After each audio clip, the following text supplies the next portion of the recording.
Gentlemen, welcome back. You're back with MGTOW Money. Today's topic is straight out of the comments section. Thank you to fellow YouTube creator Messenger Rising for an excellent topic, how to prepare for the next Great Recession.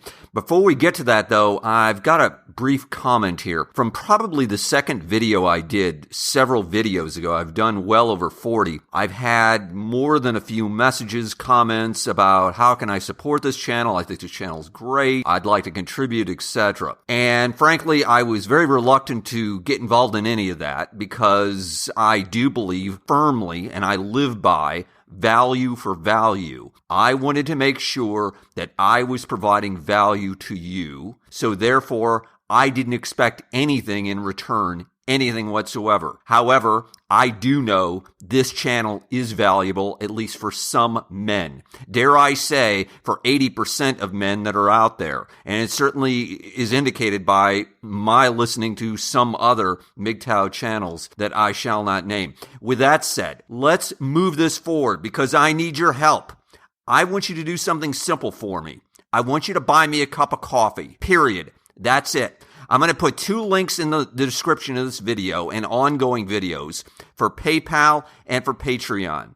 All I ask you to do, you find value in this channel, you find value in these videos, you buy me a cup of coffee. That's it. Value for value. Let's move on to today's topic, preparing for the next Great Recession. Let me set this up, gentlemen. I'm not a guy like Peter Schiff. I'm not a guy like Jim Rickards. I'm not a guy like Mark Faber. I'm not some perma bear. The world's coming to an end tomorrow. We're headed for a great global cataclysm, etc.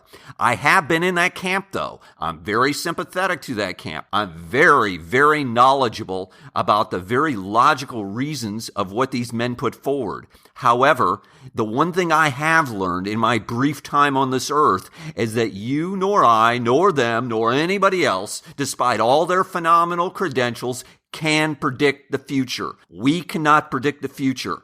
I can tell you it's going to rain. I don't know when it's going to rain. I can tell you that there's going to be some sort of cataclysmic earthquake at some point in the world, but I don't know when. I don't know where. So I can tell you we are going to have a recession at some point in the world, and I'm going to address specifically the United States in this particular moment. The reason why I'm specifically talking about the United States, it is not a cliche to say when the United States economy sneezes, the world catches a cold.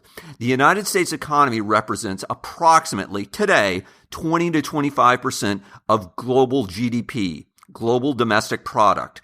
You need to be aware of that. If the United States goes into a recession or even to, God forbid, a depression, it will have tremendous cataclysmic effects, tremendous ripple effects, if you will, throughout the world. Now, before we get to that, let's real quick, I'm going to define what I mean by a recession. A recession, as defined, is 2 negative quarters consecutively of GDP growth. In other words, negative growth in GDP as measured by the government, well, it's actually the NBER, but well, anyway, we're going to leave that aside, of 2 consecutive quarters. And we're measuring these quarters January to March, April to June, July to September, October to December. 2 consecutive quarters, negative growth. The United States has not had a recession, 2 negative consecutive quarters of growth. That's since 2009. So currently, we are in the second largest expansion in terms of the sheer number of months that the United States has ever seen in its history. We're in the second longest expansion. Again,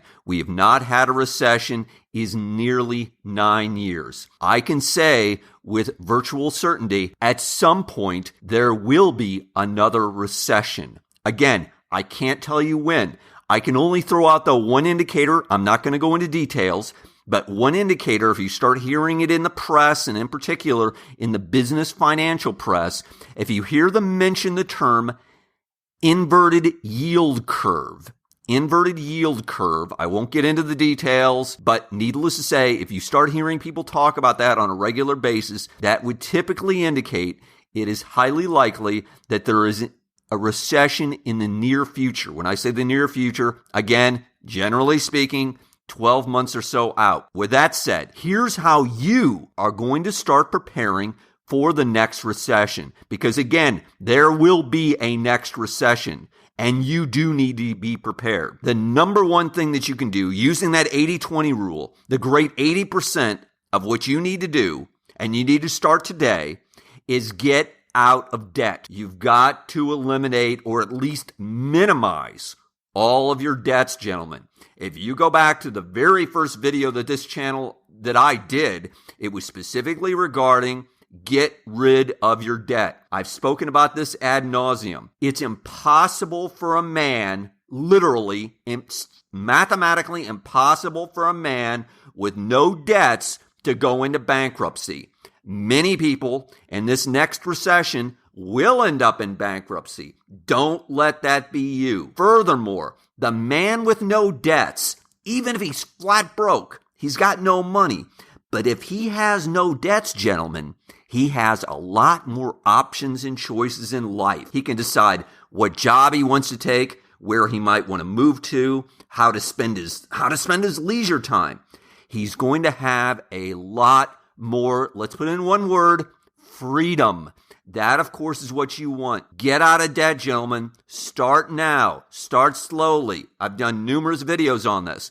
I've given some very practical ideas on getting out of debt. Go back and look at the playlist that I've put together. Number 2, start stockpiling cash. Gentlemen, I'm literally talking about cash money, whether it be in a bank, in a money market fund. I'm just talking about pure cash. Dollars, euros, pounds, rupees. I don't care. Whatever it takes, I'm just talking about money that you've got set aside that's not invested in anything, that's just sitting there waiting. You are going to be just like Warren Buffett, and you're going to be a vulture investor, gentlemen. You are going to step in. When everybody's selling, that's going to be you stepping up to the plate.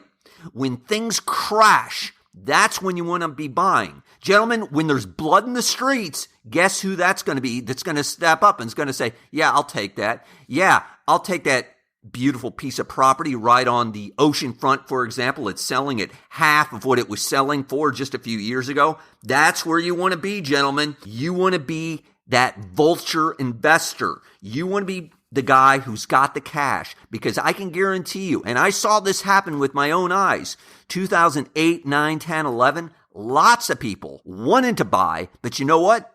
They didn't have any money. They didn't have any cash. So don't let that be you. You're going to be out of debt. You're going to be stockpiling cash. Number 3, start making a list. Literally, a list, or if nothing else, a mental list, but I think ideally write it down, of potential investments. Start thinking about, for example, some specific solid companies, stocks, that you want to buy.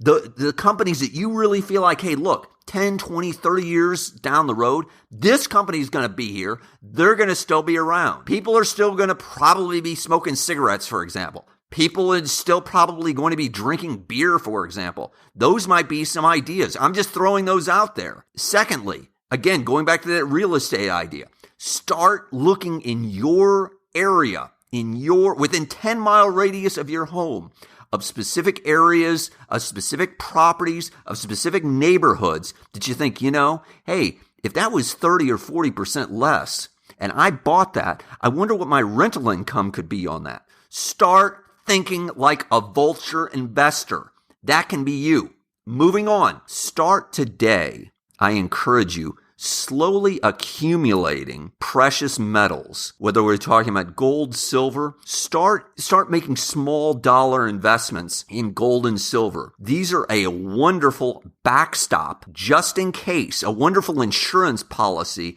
in case everything goes to heck in a handbasket. If we do have the zombie apocalypse, at least you're going to be prepared.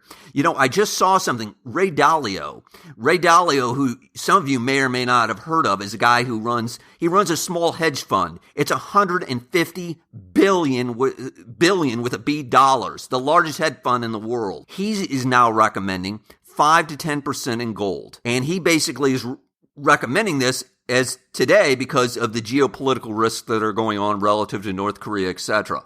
But I'm going to take that a step further. I'm going to say you need to be doing that for a recession. you need to be looking at least putting in 5 to 10% of your overall investment portfolio into precious metals. I cannot guarantee you that precious metals will run up in a Great Recession, but I can guarantee you this. There's going to be volatility, and you're going to want to have money, and you're going to want to have something that you can trade. And precious metals have always held their value. Let's move on to something else. Be as self-sufficient as possible. What I'm talking about is, ideally in my mind's eye, I'd own a home, free and clear, of course. I'd have solar power. I'd be living by a creek with fresh water. I'd be growing my own food. I'd have battery backup, of course. I would have lots of cheap and, more importantly, probably free hobbies. And I would have fantastic health. Now, that doesn't necessarily perfectly fit my lifestyle, to be frank with you.